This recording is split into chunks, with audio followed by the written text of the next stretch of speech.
I have to say, you brought this up. It was something I want to hit on, that autonomic nervous system. So overlooked by most people. Most people don't even quite understand what a ANS autonomic. They just hear, oh, it's my nervous system, whatever. It is basically, it runs so much. That fight or flight response will cause inflammation, lower immune, everything. So we're such big proponents of seeing, are you balanced or not? That is one of our main core principles when you come in. And we're looking at heart rate variability, all the other things. And nowadays, like you mentioned, you have access to these HRVs and an Oura Ring or other, apps even do this. Probably not as well as the advanced systems, but you can measure how the NanoVi is actually working. And you can measure that through the heart rate variability and through analysis of parasympathetic versus sympathetic nervous system. And of course, sleep is so important. And I think it is one of the overlooked things in society right now is and the quality of sleep too, because you could get sleep, and so many people are taking their sleeping pills and different things and melatonin and all of that. But unless it's true regenerative sleep in a parasympathetic state, it's incredibly hard to heal, regenerate all these things. So NanoVi is absolute. You're saying that's one of the top things you'll see is better quality of sleep.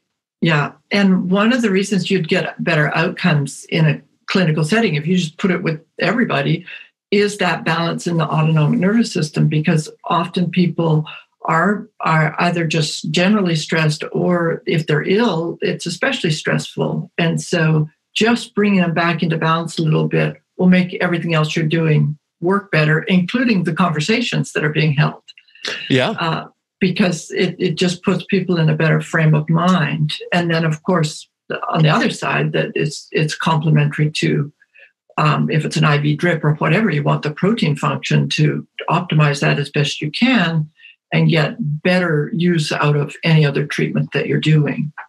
And that's really interesting, because we always do it, like I mentioned, with an IV push or an oxidative treatment, whether that's ozone therapy, UVB, ultraviolet blood irradiation, hydrogen peroxide therapy. There's other ones, but the patient usually does ask, wait a second, am I getting too much? How does this differ? I'm getting this and this. And can you go into that a little bit on how it may differ as an oxidative therapy and how it is complementary and not sort of I would say either, overriding it or giving too much?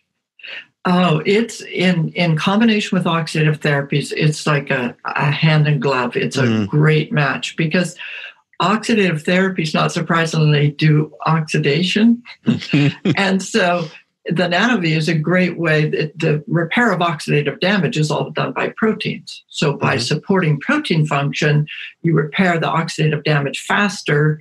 Then you're just getting the good side and you're mitigating the downside of things. And so they're great combinations.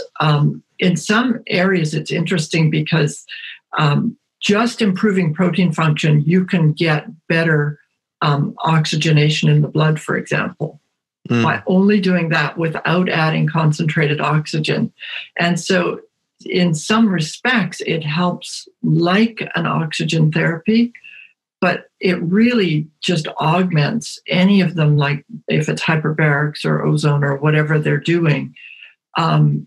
You get more oxygen in the system, and then you get the system working better. And so that utilization is really important, and you can see that in mitochondrial function.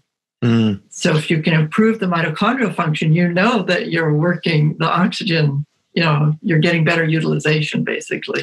And again, it's the reason that we see, and again, we're not doing this to just say, oh, you should go on it, which we do believe that, but we're actually testing the parameters. We're seeing if a person is calling for it, in a sense, if their body requires it. And almost everyone does. I don't think there's been someone where maybe you shouldn't do this. Yes, it's incredibly complementary to all the therapies we have at our clinic, and every clinic, out there should be doing that.